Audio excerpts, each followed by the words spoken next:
grazie per l'invito. È sempre complicato parlare dopo Tilda, soprattutto dopo Vincenzo, e a maggior ragione perché io sono costretta a fare l'invitata scomoda, diciamo così, perché devo parlare di diritto.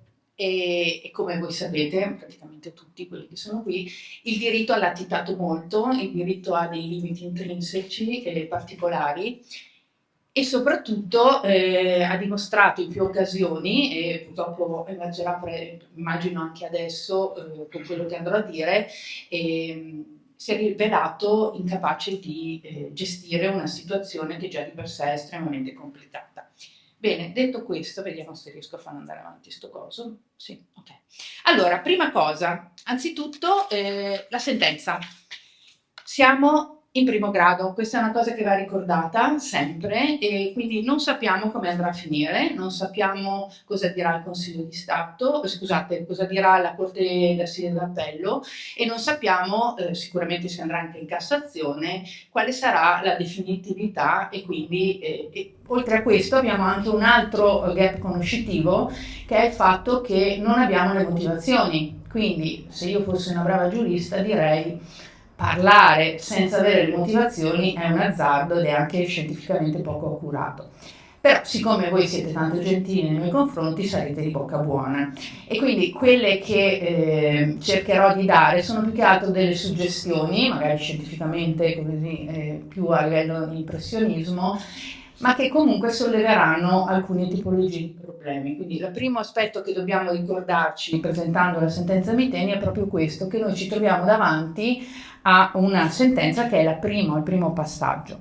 Una pronuncia che comunque già, alla luce di quello che è emerso, ha delle luci e ha delle ombre. Ovviamente potrei sempre a livello impressionistico elencarne molti di più, però insomma, primo non vi voglio addormentare tutti, e secondo, anche perché non c'è la macchinetta del caffè qua vicino, e seconda cosa, perché c'è un altro problema, che forse è meglio focalizzarsi su quelle che emergono a prima lettura e lasciar perdere quelle che magari poi, giusto per credibilità, potrebbero essere disattese in un secondo momento.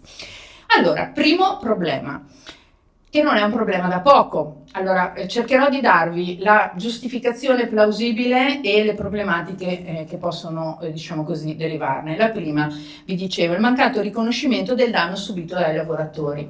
Allora, se io fossi estremamente rigorosa, vi direi che in effetti è plausibile che sia questa l'argomentazione appunto dei due giudici, del giudice Crea e della giudice Cezzi e Cuzzi, forse non mi ricordo. Vabbè, comunque la motivazione è che effettivamente i due tipi di reati, erano di più, però insomma i due tipi di reati particolarmente pregnanti all'interno del procedimento, del processo, non toccavano in maniera così diretta i lavoratori. Questa è presumibilmente il tipo di, diciamo così, giustificazione che ha dato la Corte. Però pone una questione sulla quale secondo me sarebbe opportuno riflettere, cioè, ovvero sia che da un punto di vista di giustizia sostanziale noi ci troviamo di fronte a dei lavoratori che sono sicuramente la categoria più contaminata, che ha patito, diciamo così, la contaminazione più forte, che ha lavorato per tutti questi anni, che è stata monitorata. Il dottor Costa dal 2000 aveva i dati di sangue, del sangue, appunto i risultati sierici dal 2000, ed è quella che per un motivo o per un altro, per una serie di circostanze, è uscita da 2 processi. Ripeto, siamo sempre in primo grado e so che appunto verrà fatto appello da questo punto di vista, però i lavoratori, da un punto di vista, ripeto, di giustizia sostanziale, che come sapete bene è qualcosa di diverso dalla giustizia processuale, di fatto non sono entrati all'interno del riconoscimento appunto del danno subito, quantomeno diciamo così, riconosciuto in sede di riparazione al momento. Secondo problema critico che emerge, ripeto, a una prima lettura. Noi abbiamo alcune parti civili che a parità di condizioni, quindi da un punto di vista sempre a prima lettura, ripeto, che vivevano nella zona rossa, alle quali sono state riconosciute, è stato riconosciuto il risarcimento, rispetto ad altre parti civili sempre viventi nella zona rossa, alle quali invece è stato negato. Anche in questo caso parlo in maniera molto approssimativa, perché sicuramente le motivazioni giustificheranno l'esclusione o l'inclusione di alcuni soggetti viventi appunto di alcune parti civili viventi nella zona rossa e altre persone che invece non hanno ottenuto questo riconoscimento. Quindi questo è un secondo profilo di criticità. Altro profilo più tecnico, però insomma, che può avere anche dei riflessi da un punto di vista di effettiva, ripeto, giustizia sostanziale, è il fatto che nel riconoscimento appunto della responsabilità per alcuni reati, per alcune tipologie di situazioni, non è stato riconosciuta la responsabilità in solido anche di Mitsubishi e di ICIG. Che cosa vuol dire questo?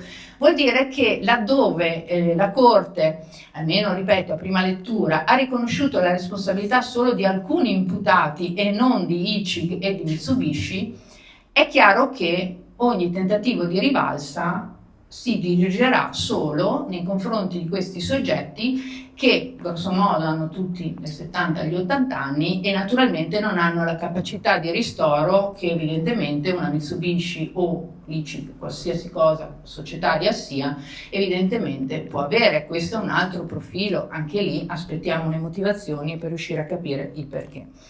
Difficoltà oggettive del ripristino dei luoghi. Allora, questo va aperta una piccolissima parentesi, nel senso che probabilmente molti di voi sanno che alcuni reati, diciamo così, erano anteriori all'applicazione, alla possibile applicazione della legge appunto 68 del 2015 e altri invece rientravano nella disciplina successiva. Solamente la disciplina successiva implica l'obbligo di ripristino, se no si rientra in quello che è l'ambito legato agli obblighi di bonifica, quindi si scala tra virgolette all'interno di quella che è la tradizionale procedura amministrativa. Anche in questo caso non solo c'è un problema di convivenza fra norme diciamo prima e dopo del 2015, ma c'è anche un altro problema, almeno dal mio punto di vista, che poi insomma vedremo diciamo così da un punto di vista pratico come verrà risolto. Il fatto è che per quanto concerne l'obbligo di ripristino dei luoghi si può applicare solamente al CC604 e al GENIX. E quindi, come voi sapete, abbiamo un problema. Perché? Perché il C604 e il GENIX sono parzialmente diversi e quindi richiedono tutta una serie di tecnologie diverse e hanno anche un grado di solidità scientifica che, per quanto ovviamente possiamo contestare, è comunque necessario laddove noi andiamo a parlare di interventi sul territorio. Quindi c'è anche questo tipo di problema. Poi abbiamo come luce, secondo me, gli inglesi hanno molto apprezzato quando l'ho spiegato perché sono molto più pragmatici, noi probabilmente abbiamo più fatica a inquadrarlo come un vantaggio. Ovviamente ecco, questa è una cosa che va precisata, sto cercando di fotografare una situazione con tutti i suoi limiti e che posso condividere, non condividere, eccetera, però sto cercando, quantomeno nel mio ruolo, di dare, diciamo così, tutti gli spunti per una valutazione, un'analisi, che sono particolarmente tra l'altro controversi. E dico appunto che la costruzione che è stata fatta dai due pubblici ministeri attuali, insomma quantomeno il dottor Blattner e il dottor Fietta, è sicuramente stata originale. Apro parentesi e la chiudo subito. Indipendentemente dal fatto che alcuni imputati non siano entrati nella sentenza. Questa è un'altra cosa, io sto parlando della costruzione proprio della sentenza. E Blattner, soprattutto avendo visto il suo background, ha costruito una responsabilità dell'impresa, quindi di Miteni, al netto delle sue evoluzioni societarie, basandola su una strategia complessa, articolata, persistente, userei volutamente questo termine, di eludere i costi ambientali, di nascondere dati che avrebbero determinato, diciamo così, quelle famose esternalità negative che tutte le imprese cercano di evitare. Praticamente tutta la dirigenza e la proprietà Miteni ha collaborato indefessamente, potremmo dire, in tutto l'arco degli anni per, da una parte, nascondere agli enti, apro e chiudo una parentesi ma ci tornerò dopo, fatto salvo sempre tutte le responsabilità degli enti che non sono entrate in questo processo, ma sulle quali poi aprirò ovviamente un piccolo, diciamo così, una piccola parentesi. Quindi la costruzione è stata quella di evitare, con i rischi che si poteva portare dietro, di ragionare attraverso le classiche categorie del diritto penale, ovvero sia la responsabilità individuale, per ragionare sul fatto che noi ci troviamo davanti a un'impresa criminale, cioè il criminale avvelenamento deciso come strategia di mercato. Tra l'altro sono emersi nel corso del processo, come molti di voi sanno, tutta una serie di collusioni o comunque di comportamenti collusivi fra le grandi sorelle, chiamiamole così, perché noi stiamo parlando della Miteni, che è tecnicamente anche piccolina, ma dobbiamo tirare dentro da un punto di vista quantomeno di responsabilità etica e di condivisione delle strategie barra delle informazioni. Dovremmo tirare dentro la DuPont, adesso vabbè in Europa si chiama Chemos, oppure la Solvay, che a Spinetta Marengo è ancora attiva in Italia e in Francia e in Germania sta affrontando ulteriori processi, oltre a quello estremamente esoso che ha affrontato negli Stati Uniti, in New Jersey. Dobbiamo parlare di altre società che hanno partecipato, la Bayern, il cui background, diciamo così, da un punto di vista ambientale è sempre stato particolarmente, chiamiamolo spinoso, se vogliamo essere gentili, della BASF, chiamiamola all'italiana, che anche questa è un colosso, è stata anche lei condannata. E quando parlo di condanne che sono avvenute in Europa o negli Stati Uniti, stiamo parlando di quantità di milioni che, al confronto, diciamo così, di quello che sta avvenendo in Italia e soprattutto delle negoziazioni che la Solvay sta facendo a Spinetta Marengo, sono veramente ridicole. Questo è un altro aspetto che deve essere sottolineato. Quindi la costruzione della responsabilità come strategia di impresa è un qualcosa che effettivamente nel campo penale non si era mai visto in questi termini. E poi ci sono dei problemi giuridici che effettivamente possono andare a minare l'effettiva risoluzione, o quantomeno la parziale, perché non risolveranno mai quello che è una catastrofe ovviamente ambientale, ovvero sia la solvibilità degli imputati e ovviamente l'incombenza della prescrizione. Io uso volutamente il termine prescrizione, anche se diciamo così, da un punto di vista giuridico sarebbe più corretto parlare della riforma Cartabia, che evita accuratamente, per non essere tacciata di salvacondotti vari, usa dei termini diversi, ovvero sia focalizza dal termine dei primi 90 giorni necessari per il deposito della sentenza. A proposito, forse lo sapete, è stata richiesta la proroga di ulteriori 90 giorni, ma era prevedibile. Comunque dal primo termine la riforma Cartabia ha stabilito che proprio per agevolare, per cercare sostanzialmente di avere una velocizzazione dei procedimenti di diritto penale, cominciano a decorrere i termini per la conclusione dei gradi di giudizio, proprio per cercare di rispondere alle condanne della Corte di Giustizia europea sul fatto che noi avevamo dei tempi particolari, particolarmente lunghi per la conclusione dei giudizi, e sono 2 anni nel giudizio d'appello e 1 anno per la Cassazione. Quindi noi non sappiamo, cioè presumibilmente sì, però noi non sappiamo effettivamente come si andrà sostanzialmente a svolgere, quali saranno i tempi di svolgimento di queste ulteriori fasi. Quindi questi sono, diciamo così, le luci e ombre a prima lettura. E poi naturalmente ora noi ci troviamo di fronte, abbiamo raggiunta questa sentenza, poi di fatto voi molto più di me, perché io sono arrivata all'ultimo minuto, molti di voi ovviamente hanno, diciamo così, si sono dati da fare, hanno combattuto, hanno subito anche personalmente, penso a Vincenzo, penso al nostro caro amico Peruffo, no? Che sostanzialmente l'hanno proprio provato sulla loro pelle, l'ostracismo delle autorità e l'ostilità più o meno aperta. Però adesso che abbiamo fatto questo primo passo ci dobbiamo chiedere sostanzialmente che cosa fare, dobbiamo chiederci quali sono le criticità che possiamo affrontare, dobbiamo riguardare un attimo al passato e ragionare su quelle che sono le strade e soprattutto evidenziare, come già prima di me hanno fatto, quali sono gli elementi di criticità che ancora permangono, quelli nuovi che sono emersi, perché non è detto che la situazione non si sia, diciamo così, incancrenita. In alcuni aspetti secondo me sì, ma questa è un'opinione personale. Primo, è già stato detto, noi ancora non sappiamo, ecco adesso io metto un'altra, diciamo così, prima ho cercato di fotografare, adesso comincio ad assumere, visto che insomma seguo loro, un tono più polemico, che però cerca di essere oggettivo, nel senso che io ho delle forti perplessità su quello che le autorità non solo dovevano e potevano fare, ma devono fare, possono fare e vogliono fare. Ecco, io sono molto critica da questo punto di vista. Primo, non sappiamo nulla, praticamente sappiamo molto poco, sulle fonti di esposizione. Io sfido chiunque di voi, ma soprattutto voi, vabbè, sfido gli amministratori a dirmi se loro hanno una vaga idea di quelle che siano le fonti di esposizione dal punto di vista industriale, dal punto di vista di gestione del ciclo alimentare, dal punto di vista di effettivo possibilità di, ad esempio, captazione, poi ne parleranno, delle acque destinate al consumo umano. Sfido qualsiasi amministrazione a dirmi no, guarda che noi abbiamo un quadro completo, articolato e scientificamente supportato e stiamo gestendo la situazione.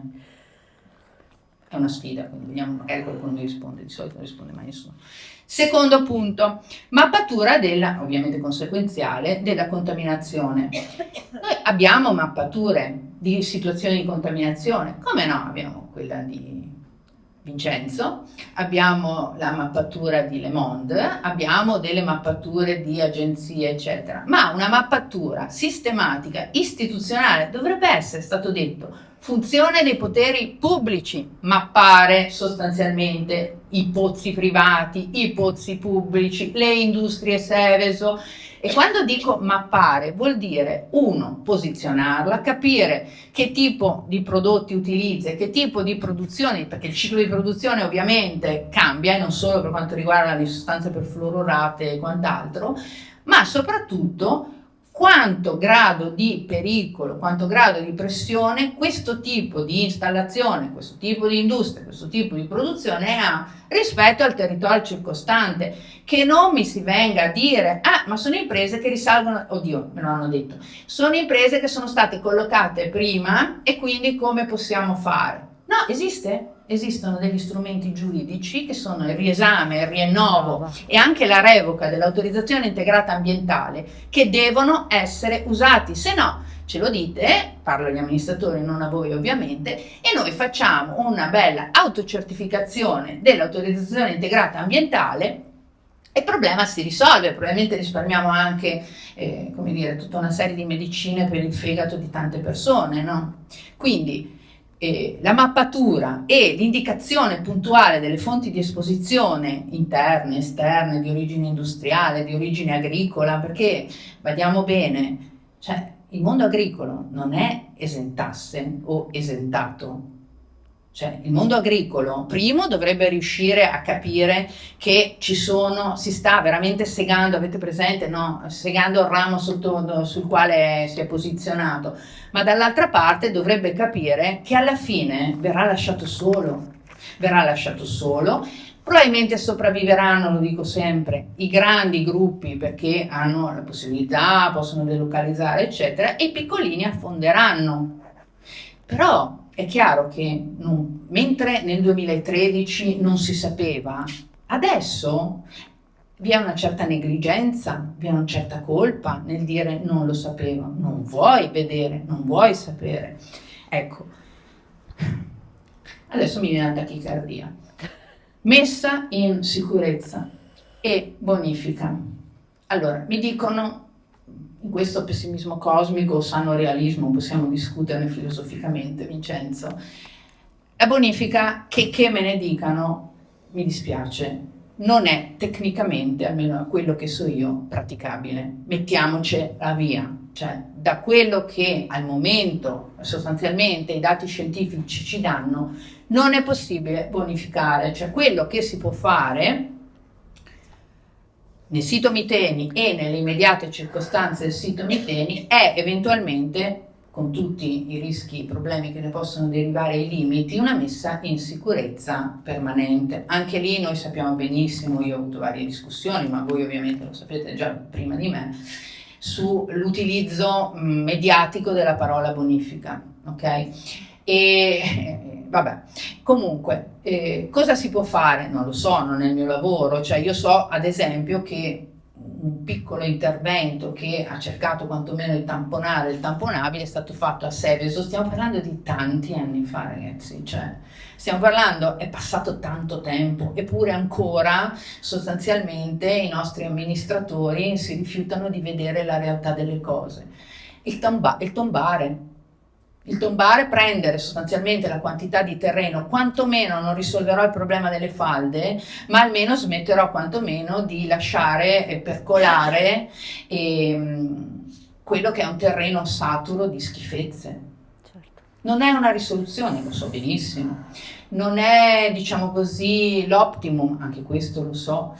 Ci sono tutta una serie di misure correttive e integrative da fare, anche questo lo sappiamo. Tra l'altro ci sono alcuni nella mia università che anche quella non è esente ovviamente da tutta una serie di responsabilità e di lentezze nel prendere in mano la situazione, però sostanzialmente ci sono tutta una serie di cose, di interventi da fare a breve, medio e lungo termine, ma ci si deve sbrigare, e non è accettabile quelle, diciamo così, collusione è un termine sbagliato, l'accettare passivamente tutti i ritardi che in conferenza di servizi, comportamenti dilatori, adesso come voi sapete è stato approvato dal Comune di Trissino l'analisi di rischio, e già si andrà al TAR, perché naturalmente ICIG ha già detto che alcuni aspetti dell'analisi di rischio approvata a fronte di tutta una serie di pareri di ISPRA e dell'ISS non sono stati rispettati, quindi siamo ancora in quella fase sostanzialmente di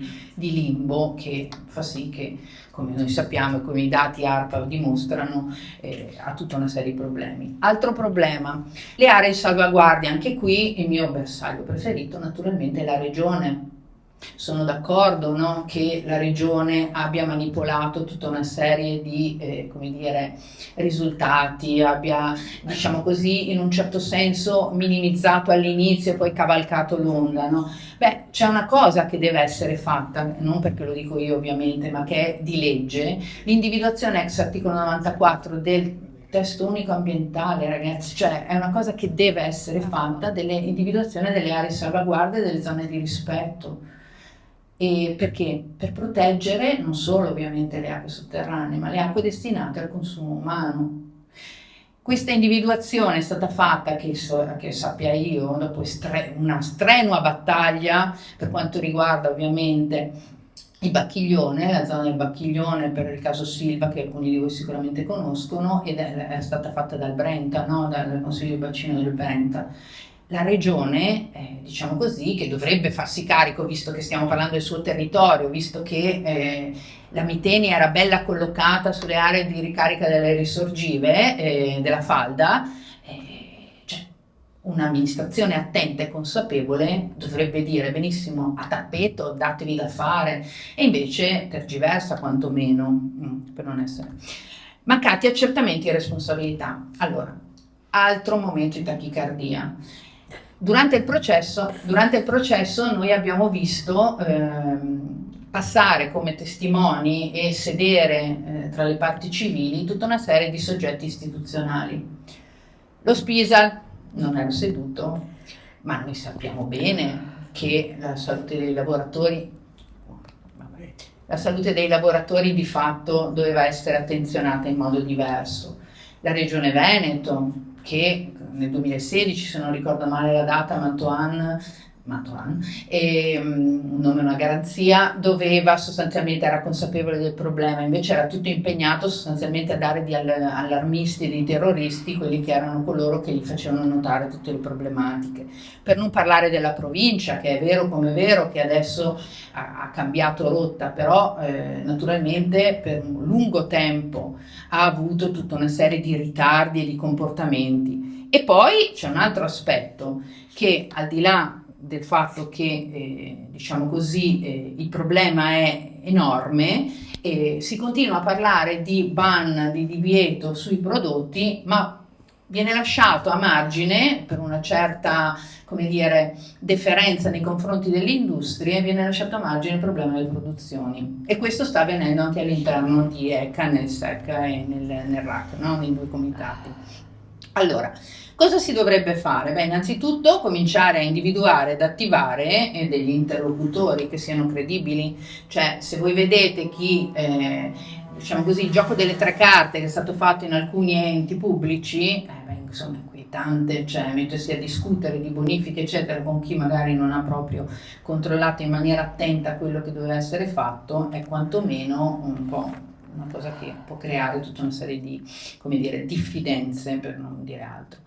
Le analisi delle prospettive legali nel futuro, si parla di class action, si parla di risarcimenti, si parla di tirar dentro tutta una serie di società che hanno concorso con la Miteni, vabbè, vedremo, faremo.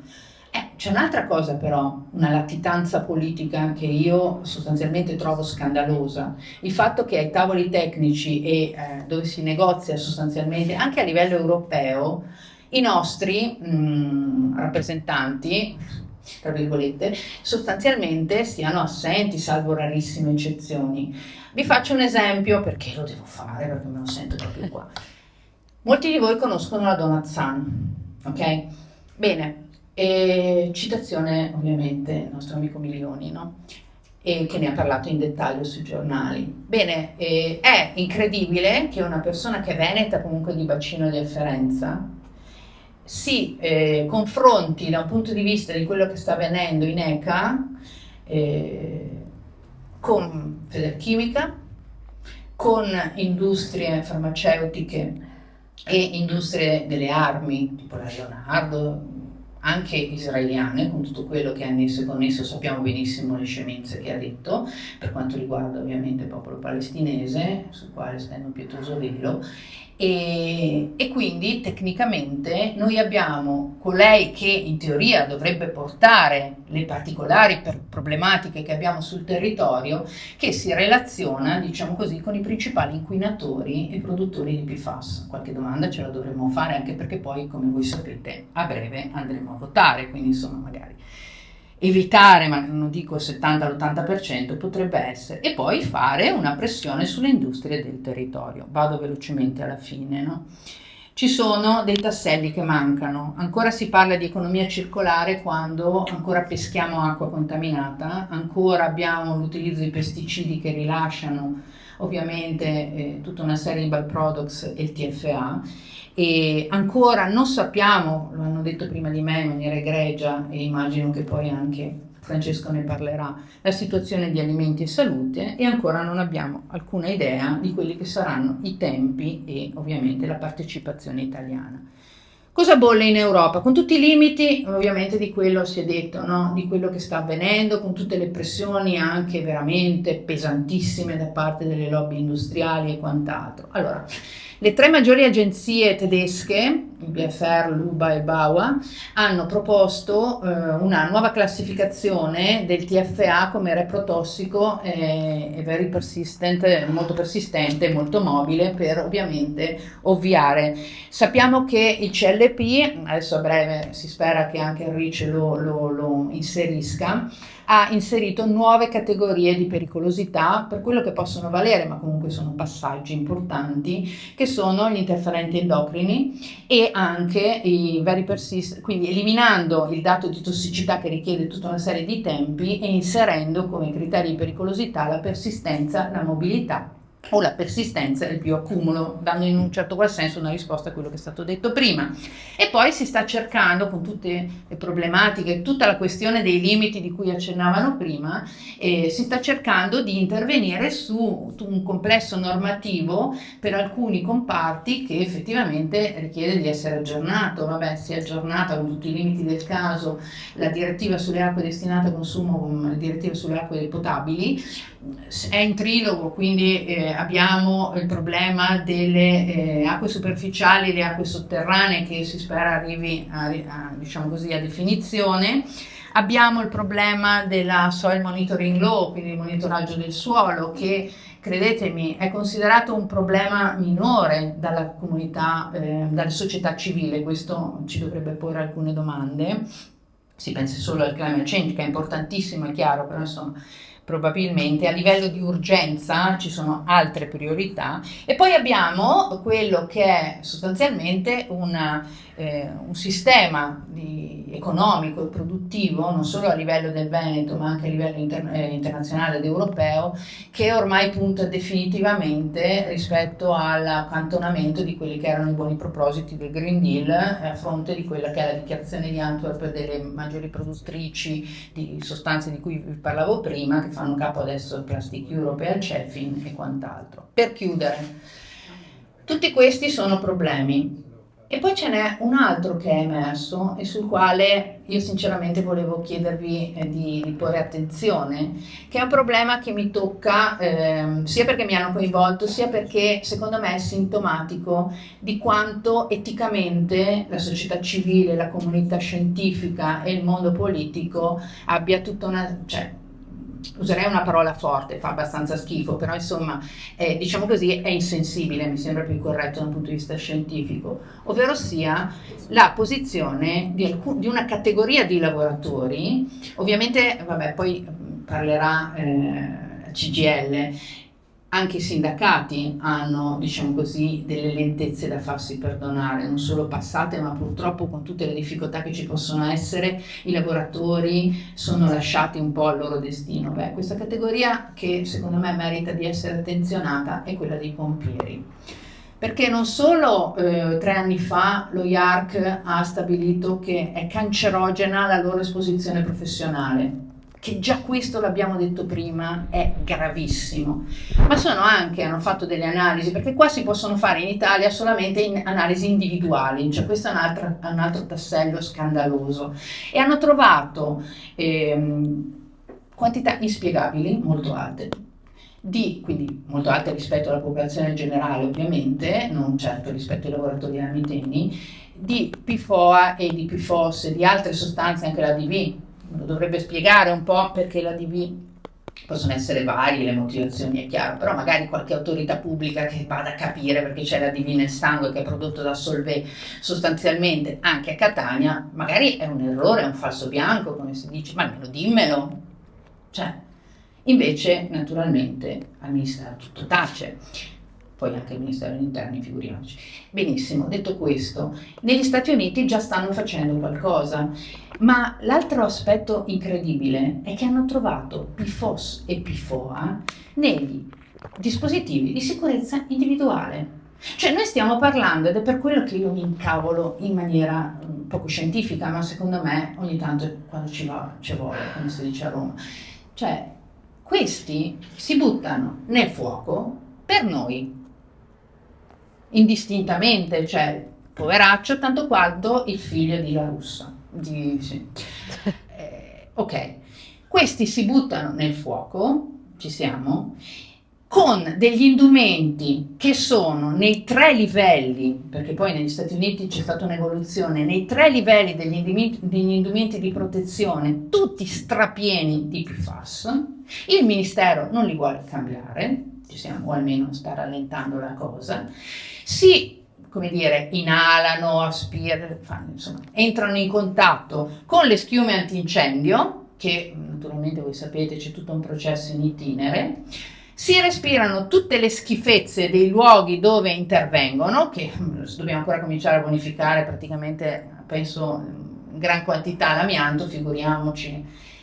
E noi pretendiamo che ovviamente loro tacciano e vadano avanti. Ora, io non credo che i pompieri, conoscendo, insomma, quelli che ho conosciuto, faranno mai uno sciopero, ma qualcuno a livello politico si potrebbe porre la questione: se questi scioperassero, che cosa succederebbe? Anche perché, lo dico sempre a loro, i pompieri sono simpatici, perché normalmente come categoria, cioè, sfido chiunque a dire che i pompieri sono cattivi, giusto? Allora io mi chiedo, ma perché non usiamo, questo può essere uno spunto di riflessione, queste categorie, è strumentale, è strategica, anche un po' una schifezza, però perché non usiamo queste categorie, dai bambini alle donne gravide, ai pompieri, per chiamare alla responsabilità di fare quello che devono fare per tutti le autorità politiche e pubbliche? Grazie.